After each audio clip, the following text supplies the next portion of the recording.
një luftë e shqiptarëve kundër shqiptarëve që u nxit nga interesat e huaja, sidomos nga interesat e Beogradit, sidomos nga interesat e qarqeve ultra shoviniste jugoslave apo serbe, që kishin interesa. Mund të vazhdoni me pjesën e dytë të sentencave, pjesë të shkurtra? Po, zoti Buzë. Që kishin interesa të drejtë për të drejta në Shqipëri. Në radhë të parë për të ripushtuar apo rimarrë Kosovën, e cila ishte bashkuar me Shqipërinë në kohën e luftës, dhe e dyta për të tërhequr pasqyrës së tyre dhe Shqipërinë sipas planeve të tyre për ta futur si një republikë të shtatë në Federatën Jugoslave. Ata nxitën këtë luftë midis shqiptarëve dhe i arritën qëllimit që shqiptarët të vriten midis tyre dhe ata të jenë zotër të kësaj situate. Ndërkohë, ndikuar natyrisht edhe pushtuesit, qoftë italian dhe qoftë gjerman, të cilët lehtësoheshin që shqiptarët të luftonin me njëri tjetrin dhe e humbisin forcën goditëse kundër tyre. Për këto që thash, edhe për të tjera natyrisht, unë mendoj që kjo është një luftë e mirë fillt civile, e cila të shfaqet herë si luftë frontale, herë edhe si luftë partizane, por është një luftë civile vërtet. Po. Faleminderit zoti Bukur, në vazhdim pra të komenteve tona. Dëshiroj. Po. Më falni. Doja të bëjmë. Po, Ilir. Rreth luftës civile, për ta zgjeruar edhe pak problemin më tej, për të trajtuar të gjithë Ballkanin që ishte pushtuar nga pushtuesit fashist, po, përpara se të bëj këtë pyetje, doja që ta falenderoja zotin Butka për t'i uroja mirëseardhjen në qytetin tonë të Fierit, ta përgëzoja për këtë iniciativë që ka marrë dhe t'i bëja dhe komplimentet e mia për këtë punë voluminoze që ka bërë në këtë libër, të cilin unë e kam marrë në bibliotekën e qytetit tonë të Fierit, është pronë e bibliotekës së Fierit. Është vërtet një libër voluminoz që ka kushtuar vite të tëra pune dhe hulumtime të gjëra. Këtë e shikoj në aspektin e parë, në aspektin profesional, që është një libër i mirëfillt historik. Së dyti doja të më ndalesha pak tek problemi i luftës civile. Unë nuk jam dakord në këtë pikë me zotin Butka, por do t'ja lëm një ditë tjetër diskutimit. Ne jemi dhe bashkëpunëtor, jemi dhe miq, kemi marrë pjesë në konferenca të tjera shkencore, është një problem që do t'i takoj kohës dhe është një problem midis historianësh. Por unë doja të bëja një pyetje. Përpara se të bëja këtë pyetje, doja të bëja një parantezë. Fuqitë fashiste të boshtit fashist, Italia dhe Gjermania pushtuan ish Jugosllavin e vjetër të Karagjorgjeviçëve, Shqipërinë dhe Greqinë. Dhe në këto dy vende pati formacionet e rezistencës, si në Greqi dhe në Jugoslavi, po kështu dhe në Shqipëri. Doja të dija, në qoftë se juve e quani luftë civile në Shqipëri të mirëfillt, a mund të quhet edhe luftë civile kjo skemë e ngjashme për plasjes së grupeve të armatosura të rezistencës në Jugoslavi midis çetnikëve të Mihajloviçit dhe komunistëve të Titos, dhe në Greqi midis Elasit e Amit, që ishin një formacion, dhe Edesit nga ana tjetër. Kaq kisha. Paraprakisht. Po, zoti. Pyetja është me shumë interes dhe një pyetje të tillë mund ta bëjë një historian apo një intelektual i cili e shikon vendin e vet të lidhur edhe me zhvillimet e tjera, qoftë gjatë luftës së dytë botërore, qoftë edhe më pas. Unë mendoj që luftë civile ka pasur të mirëfillt edhe në Greqi, dhe ishte një luftë që pati edhe ajo pasoja të mëdha midis komunistëve dhe nacionalistëve, të djathës dhe të majtës në Greqi, por që pati një përfundim tjetër, sepse ndërhyrja e aleatëve për interesat e tyre strategjike bëri që më në fund Greqia pas një lufte të ashpër civile të drejtoj nga perëndimi. Dhe pati shansin që ajo t'i ka përzej vështirësitë e pas luftës dhe sot jetë një nga antarët e Bashkimit Evropian. Shqipëria pati një luftë civile jo në fillimet e luftës, do në 39-ën deri në 43-ën ka pasur një bashkëpunim midis forcave politike dhe luftarake në Shqipëri, kryesisht midis ballit kombëtar dhe nacional shqiptarës. Po dhe midis faktorëve të tjerë të luftës. Sipas traditës që kanë pasur shqiptarët brez pas brezi për të luftuar kundër pushtuesve bashkërisht. Që nga lidhja e Prizrenit ndoshta edhe më përpara, që në kohën e Tanzimatit me Rapo e Kalin dhe më vonë pastaj gjatë luftës së parë dhe të dytë botërore. Dhe qysh në vitin 1939 në pushtimin agresionin fashist dhe deri në 43-ën në gusht të 43-it thuajse formacionet kryesore ushtarake, luftarake të së majtës dhe të së djatës luftuan bashkërisht ose bashkëpunuan kundër pushtuesve, qoftë italian dhe kundër pushtuesve gjerman.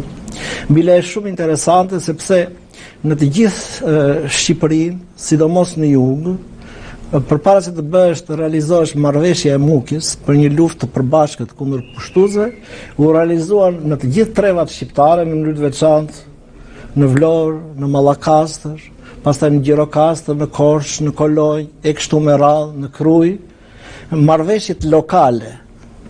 Dhe këto pastaj gradualisht imponuan luftuar së bashku. Po. Dhe pastaj këto marrëveshje lokale ku pasqyrohesh dëshira e popullit shqiptar për liri dhe për të luftuar bashkërisht, ju imponua dhe politikës sipër, e cila pastaj e kuptoi momentin, e kuptoi kohën dhe e ngjizi marrëveshjen e Mukës ku u realizua pikërisht kjo përpjekje dhe kjo dëshirë e shqiptarëve për të luftuar bashkërisht. Vetëm mbas prishjes së kësaj marrëveshje, si theksova edhe me nxitjen e Jugoslavëve, që kishin interesa të drejtë për drejta në Shqipëri dhe të faktorëve të tjerë, nisi lufta civile, lufta e brendshme midis shqiptarëve. Siç është përshkruar me dokumenta dhe në këtë libër, që vazhdoi edhe në vitin 44, ku arriti dhe kulmin e vet dhe në vitin 45. Po. Edhe në Jugosllavi ka pasur një luftë civile, po jo të karakterit që pati në Greqi dhe në Shqipëri, sepse politikanët atjeshëm, sidomos Titoja, po edhe të tjerë liderë të lëvizjes komuniste, bërë një kompromis, qoftë me Çetnikët Mjallovicin, qoftë edhe me qeverinë që ishte në mërgim, qeverinë mbretërore që kishte ikur, Subash Qiçin, dhe ata arritën që këtë marrëveshje e ta konkretizojnë, është ajo marrëveshja e Visit që do të bashkëqeverisin bashkërisht. Ndryshe ndodhi në Shqipëri, ku u vendos në marrëveshjen e Mukës që do të luftonin bashkërisht deri në shlirimin e plot në udhëheqjen e një komiteti për shpëtimin e Shqipërisë. Ai do ta drejtonte luftën, ishte një zgjidhje e re politike, ishte një risi, ishte një komitet pluralist i bashkonte të dy anët e politikës, i cili do të qëndronte deri në shlirimin e Shqipërisë nga tuajt dhe do t'ja linte vendin zgjedhjeve të lira, demokratike, për një Shqipëri të lirë dhe të integruar në Evropë. Mirë po, kësaj marrëveshje nuk i qëndruan komunistët, ata e prishën marrëveshjen me nxitjen e Jugosllavëve dhe pikërisht këtu fillon lufta e brendshme, lufta civile në Shqipëri. Faleminderit zoti Butka, ju keni theksuar, më falni se mund të ketë pyetje të tjera dhe do hidhemi tek dëshmitarët e kohës, sepse kemi Ceno Caushin, një nga më të vjetrit në moshë, Makuponi që është studius dhe shkrimtar, por do ndërhyr diçka. Më falë, zoti, një sekond. Juve keni përmendur në libër, keni sqaruar fillimin e terrorit para marrëveshjes Mukës. A nuk ishte ky një fakt? Edhe me këtë fakt ju argumentoni që u filloi terrori pa arsye, pa u ndarë. Po. Diçka më shumë rreth kësaj. Natyrisht. shfaqjet e terrorit, qoftë të majt, po qoftë të djathtë, ka pasur edhe përpara mukjes edhe mbas mukjes. Po unë kam theksuar aty që ky terror i parapriu pastaj edhe luftës civile, sepse u përdorën metoda të terrorit, sidomos të përvojës së luftës civile në Rusi, dhe kjo e bëri edhe më të egër luftën civile në Shqipëri. Por, gjithsesi duhet thënë që ka dominuar deri në gusht të 43-shit marrëveshja mirë kuptimi. Ja, marrim konkretisht Mallakastër, që është pjesë e Trevës tuaj. Në Mallakastër, krerët e lëvizjes antifashiste kundër italianëve dhe pastaj kundër gjermanëve u morën vesh midis tyre pavarësisht nga përkatësia e tyre partijake apo fetare me radhë, Nacionalista apo partizan.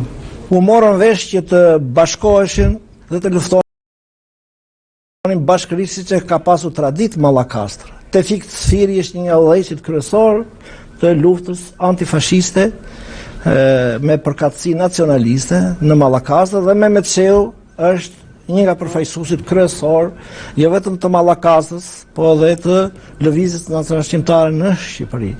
Ata në një takim që kanë patur në fillimet e luftës menduan që të krijonin një çet të përbashkët. Dhe komandanti ishte Tefik Sfiri, sipas dokumentave arkivore që unë kam gjetur në arkivin e Ministrisë së Brendshme, dhe Mehmet Shehu ishte komisar. Kjo ka ndodhur në vitin 1942, nga fillimet e 42-shit. Në shkurt të 43-shit, Mehmet Shehu nxitoi ta formonte çetën plak partizane në Mallakastër, sepse ashtu ishin interesat e Partisë Komuniste, që ajo ishte një hap përpara në këtë lëvizje. Dhe nuk u arrit kjo që të krijonin një çet të përbashkët. Megjithatë, në takimin që kanë bërë ata në shkurt në më vonë, në shkurt dhe në mars, në 19 mars, në Mallakastër, dhe pikërisht në Klos, u morën vesh që ndoshta nuk krijuan një formacion të përbashkët, po do të bashkëpunonin çetat nacionaliste me ato nacional shqiptare, partizane kundër pushtuesit dhe tradhtarëve të vendit. Ishte fjala për Isa Toskën, i cili ishte bërvegël e italianëve. Dhe që nga ky moment dhe për gjatë gjithë vitit 43, Mallakastra shembulli në tërë Shqipërinë i një mirë kuptimi midis palëve, i një lufte të përbashkët kundër pushtuesve italianë. Dhe janë disa betejë, siç është janë disa betejë që i Rushdies, Luarit, Greshicës, që kanë luftuar bashkërisht, ose në njerë dhe veç e veç, po kanë luftuar kundër pushtuesve, kanë ndihmuar njëra palë tjetrën, dhe ku janë vrarë dhe kanë rënë dhe dëshmorë, qoftë nga nacional shqiptarja, siç është Jashar Cakrani, siç është Selfo Ekali, dëshmor nga nacionalistët, qoftë edhe nga nacional shqiptarja. Pra, ishte luftë e përbashkët. Po terrori... Një minutë. Pra, kjo ka qenë jo vetëm për Mallakastën, po edhe për Kolonjë që ka qenë një trevë nacionaliste, po edhe për Vlorën, që po ashtu, domethënë Vlora u hodh në krahët e luftës civile pak më vonë se sa trevat e tjera, sepse kishin marrëveshje midis palëve. Dhe vetëm mbritja atje e Dushan Mugoshës në Vlorë, i dërguar i Partisë Komuniste Shqiptare, domethënë si një drejtues kryesor për të shtypur atë që quhet rebelimi i reaksionit. Vetëm atëherë me nxitjen e tij filloi lufta, gjoja kundër xhepistëve fillimisht, dhe pastaj kundër nacionalistëve lufta armatosur. Sepse edhe në trevën e Vlorës kishte disa marrëveshje që janë trajtuar edhe këtu, midis ballit kombëtar që përfaqësohesh nga figura madhore të kombit tonë si Justin Lepenica, Skënder Muço, Isuf Luzaj, Aziz Çami e të tjerë, figura madhore që kishin marrë pjesë edhe në konferencën e Pezës, morën pjesë edhe në konferencën e Mukës, dhe që ishin misionar të bashkimit kombëtar të luftës së përbashkët, ata e mbajtën të gjallë këtë bashkëpunim dhe mirë kuptim, pastaj u goditën mbas Mukës me vendim të konferencës së dytë të Labinotit. Do të kemi kohë të flasim. Po. Kjo konferencë vendosi që cillonte lufta kundër nacionalizmit me armë dhe pikërisht të gjitha marrëveshjet, gjithë ky mirë kuptim, gjithë ky bashkëpunim kundër pushtuesve, qoftë italian dhe kundër pushtuesve gjerman, pastaj u kthye në luftë të shqiptarëve kundër shqiptarëve. Po, para se të kalojmë në botimin Mukja Shansi Bashkimit dhe Pengi Trancis, ishte themeli ku zhvilluan ngjarjet, ai ishte shkaku pra që rrodhën ngjarje të tjera mbas Mukjes. Diçka zoti Caushi rreth çfarë kujtoni juve nga lufta e përbashkët midis nacionalistëve, lufta e përbashkët që organizuan nacionalistët dhe edhe partizanët, nacional-shqiptarët. Po, unë do t'i veçoj sepse kam qenë vetë në qetën në Rapoj Kalit dhe kam marrë pjesën këto gjitha lufta. Na shoqëroni me ca pamje, po. Ah, Po, në rregull, afroj pak ashtu. Unë kam qenë vetë antar i qetës së Rapoj Kalit me komandant Selfoj Kalin. Po. Do ta nis në lufta e Rozhdijës. Lufta e Rozhdijës është bërë përbashkët. Ku ishin komandantët? Kadrit Cakrani, Tefik Sfiri, Jashar Cakrani e të tjerë. Nga ana e Partisë Komuniste ishte Gjelal Stravecka, Zylifta Veleshja dhe Rahman Ruçi në luftën e Rozhdijës, që njihet me tani ajo që u vrade në komandanti i qetës Jashar Cakrani. Ndërsa lufta e dytë e Greshicës, Qafas-Kuqit e Kal, ishte një kolonë që vinte nga Gjirokastra, rrugtonte natën për të ardhur në Fier. Simbas kohës atëre i jepshin alarmet, 3 pushk dhe një bombë. Po. Kështu fshatrat duollën të gjitha, por nuk mund të vinin në Greshicë. Rastësisht ishin qetat e Vlorës, Hystin Lepenica, Jusuf Luzaj, Skënder Muqua. Ishin në klosat natë.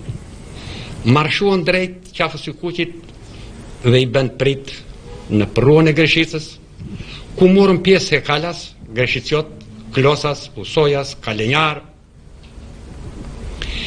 U plagosën 2 e Kalas. Tefik Osmani, vllai heroj Dervish e Kalit, Hamit Likua. Mbas 5 orë luftësh, italianët ngritën flamurin e bardhë, një shenjë të bardhë, në shenjë dorëzimi. U qarmatosën mbi 220 italianë. U doqën 13 kamionë dhe një 2-3 tanke. Pra kjo ishte luftë e përbashkët që zhvillonin shkurt, vetëm si aksione do i përmendoj sepse kemi shumë pyetje për çfarë do të thënë. po ti. Zoti Enver, do të bëj një ndërhyrje. Elini zotrin të flasi se ky është një moment shumë delikat për historinë lokale. Dhe shumë interesant. Janë kufizuara minutat. Po. Ju gazetar jeni zevzekër. Jeni zevzekër. Elini tjetrin respektohet të marroj dhe pasandaj bëj ndërhyrje. Po. Unë të thash. Vazhdo të lutem. Jo tani. Vazhdo.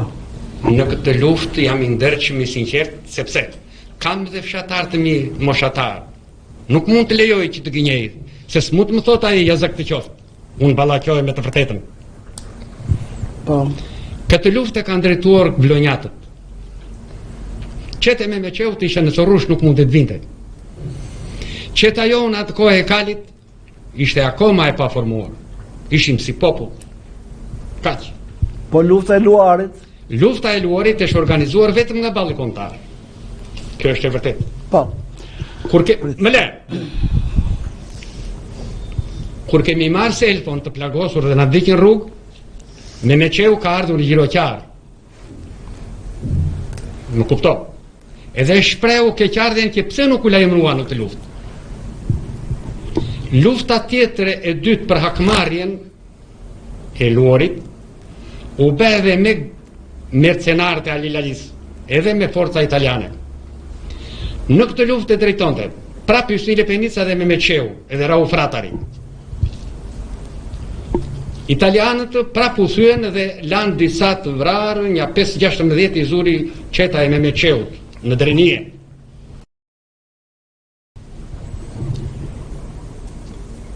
Lufta tjetër pasaj dihet që u bë që u dojtë Malakastra, ishte ajo e fundit që u sulmua nga 4 pika, nga Berati, nga Fieri, nga Vlora dhe nga Tepelena. Kjo luftë që përsëri e përbashkët. E drejtonte Memeqeu, Tevfik Sfiri, Besim Belshova e gjithat atë tjerë. Kjo është luftat e përbashkëta që janë bërë në Malakastër. Po, faleminderit zoti Saushi, sqarove vërtet momente të rëndësishme, po duke qenë se po e përsërit, atëherë, duke qenë se edhe koha është e kufizuar dhe shumë gjëra do të sqarojmë me zotin Butka, prandaj ju shpejtoj pak për t'i përmendur vetëm si fakte. Tani, juve zoti Butka thash keni botuar librin e botimi fundit Mukja, Shansi i Bashkimit dhe Peng i Tradhtisë. 2 fjalë rreth këtij libri të fundit që keni bërë juve. Jo të fundit si studime dhe botime, por është i botuar tani e rishtës. Po, dje ka dalë në qarkullim ky libër që bën fjalë për një nga kulmet e veprimtarisë politike dhe atletare të shqiptarëve për kuvendin e Mukjes dhe marrëveshjen e Mukjes, që për nga rëndësia mund të krahasohet me lidhjen e Prizrenit dhe me kuvendin e Vlorës. Është çelësi për të kuptuar historinë tonë moderne dhe sidomos të luftës së dytë botërore çka ndodhur. Edhe për të shpjeguar atë për të cilën ne jemi mbledhur sot, arsyet pse u prish kjo marrëveshje, ky kompromis i madh dhe pse ndodhi lufta civile. Këtu në këtë libër pasqyrohet edhe puna dhe veprimtaria e disa figurave kryesore të Malakasës dhe të Trevës së Fierit, që kanë marrë pjesë në këtë kuvend të madh kombëtar, i cili kishte përveç të tjera disa vendime të rëndësishme. E para, bashkimi gjithë faktorëve shqiptarë, sidomos i nacional shqiptarës dhe i ballit kombëtar dhe legalitetit, në luftë kundër okupatorëve italian dhe atyre gjerman që ishin shfaqur në horizontin e Shqipërisë. Është 1 deri 2 gusht i vitit 1943. Një luftë për një Shqipëri të lirë, demokratike dhe të bashkuar. Kjo fjala e fundit etnike, siç është përcaktuar në Mukje, ishte një nga problemet kryesore që ushtrua në kuvendin e Mukjes. Mitat Frashi, që drejtonte delegacionin e ballit kombëtar, shtroi çështjen e Kosovës. Mitati është një nga figura i biri i Abdyl Frashit. Ai shtroi problemin e Kosovës në konferencën e Mukës dhe tha: kur themi Shqipëri etnike, ne nënkuptojmë Kosovën. Janë të gjitha materialet dhe diskutimet e Mitat Frashit nga njëra anë dhe të delegacionit që kishte balli kombëtar, 12 veta dhe 12 përfaqësuesve të nacional shqiptares që drejtoheshin nga Ymer Dëshnica, është një figurë tjetër madhore e kombit, dhe ndërmjetës midis 2 delegacioneve ishte Abbas Kupi, një figurë tjetër qendrore e kohës së luftës dhe shumë interesant. Dhe figurat të tjera natyrisht, ku përfshihen thash edhe Rauf Fratari nga Malakastra, Mitat Aranitasi, edhe ky nga Aranitasi i Malakastrës dhe Kadri Cakrani. Po kështu kishte edhe të tjerë figura edhe nga Treva e Fierit dhe Malakasës, po ishin në rolin e dëgjuesve apo siç u quhet atko vëzhguesit, që kishin votë konsultative, jo vendosëse, deliberative, si që kishin 24 vetët e delegacione. E dyta, pra, e rëndësishme është që këtu u shtrua dhe u formulua se si do të zgjidhesh dhe problemi i Kosovës. Pra edhe kjo marrëveshje shumë aktuale edhe për kohën e sotme, mbi parimin e njohur të asaj kohe të drejtës kombëtare për vetëvendosje dhe mbi parimet universale që ishin pranuar në atë kohë mbas luftës së parë botërore. Kjo ëndër, kjo përpjekje, kjo luftë për çështjen kombëtare dhe për çështjen e Kosovës, në qoftë se nuk do ishte shtruar atëherë, në qoftë se nuk do kishin shkuar nga Shqipëria me qindra mësues, jurist, ushtarak, politikan, që ngjallën ndjenjën kombëtare, natyrisht çështja e Kosovës, siç thotë dhe Mithat Frashi, do kishte pushuar se ekzistuari. Është kjo përpjekje që sot Kosova është në prag të një ngjarje të madhe, madhore të pavarësisë së saj. Atëherë për të sqaruar një moment të rëndësishëm ka lindur në biseda, më falni se pyetja do të ketë prapë nga salla, si do një kohë që shkurtër. Para Mukes dhe pas Mukes, akuzat e historiografisë komuniste janë bashkëpunimi i forcave nacionaliste dhe ballit me kushtuesit. Si e keni argumentuar juve në librin tuaj, zoti?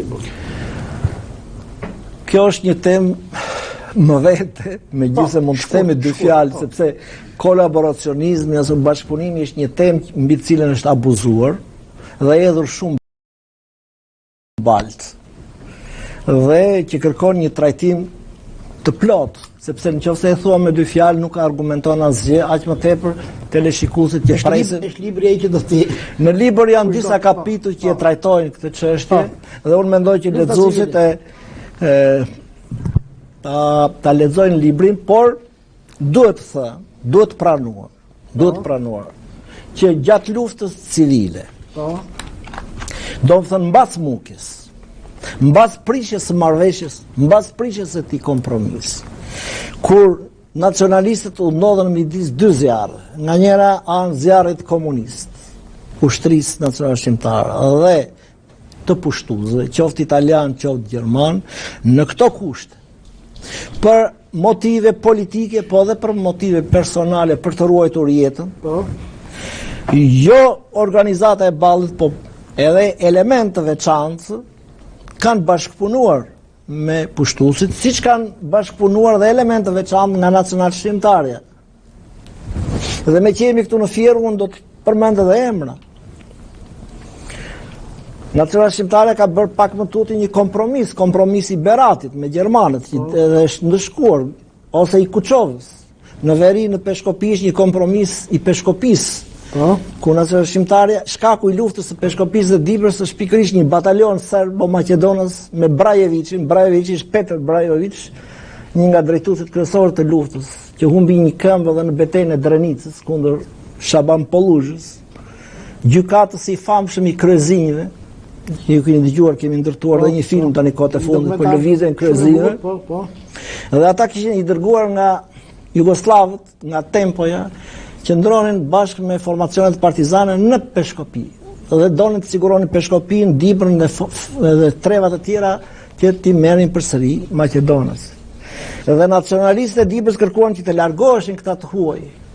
Ata nuk u larguan dhe filloi lufta e Peshkopisë, që vazhdoi 3 ditë dhe që pati mjaft viktima. Pra, këto elemente të bashkëpunimit, qoftë me Gjermanin, qoftë edhe me Serbin, qoftë edhe me formacionet e partizanëve komunist Greqisë, së momentit i tregoj tani këtu, janë element, por nacional shqiptarja në përgjithësi, në tërësinë e saj, lufta nacionale shqiptare nuk bashkëpunoi me pushtuesit. Ashtu si edhe balli kombëtar dhe legaliteti janë organizata patriotike që lindën dhe zhvilluan aktivitetin kundër pushtuesve, qoftë italian dhe qoftë gjerman, sepse janë nacionalistë ata që filluan luftën së pari në Durrës, e në Sarand, në Baskupin, e në Shkodër, e në Shëngjin dhe vazhduan deri në fund të luftës.